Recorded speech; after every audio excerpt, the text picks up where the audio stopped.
So if I want to look at the number of home runs hit by Barry Bonds, I've entered my data into a list just like I did before. I want to make a histogram or a box plot of this data.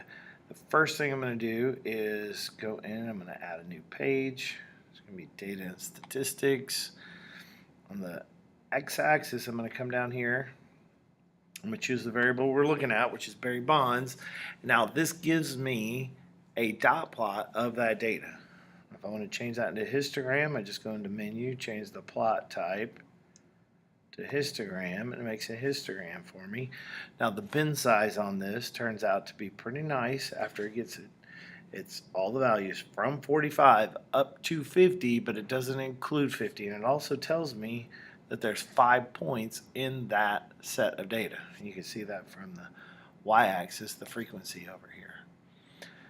You can see one value over here appears to be an outlier. So without this guy, it's probably left skewed data. With it still looks left skewed with an outlier at 73, I believe.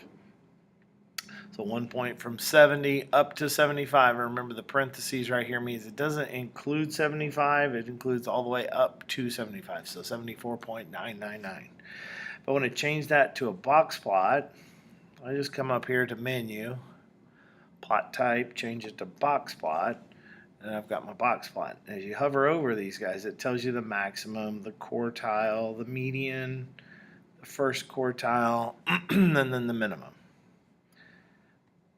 I can look at any type of plot I want.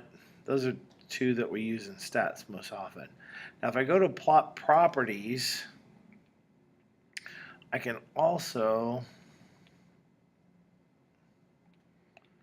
plot.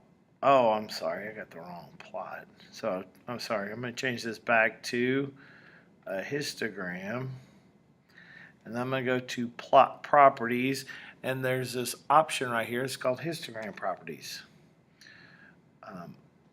Most of the time I'm going to change my bin settings, and they're going to be equal bin widths. These started at 0, and say we wanted to go by 10 instead of 5, so we didn't have to have so many bars. Kind of changes my graph a little bit, but my scale is off, so I can always grab that scale and just kind of pull it down. Now I don't have any of the gaps, kind of filled in some of that space, but my bin changed, so now it's from 20 up to 30. It does not include 30, just 29.999. Anyway, it's making a histogram and a box plot, and hope you enjoyed it.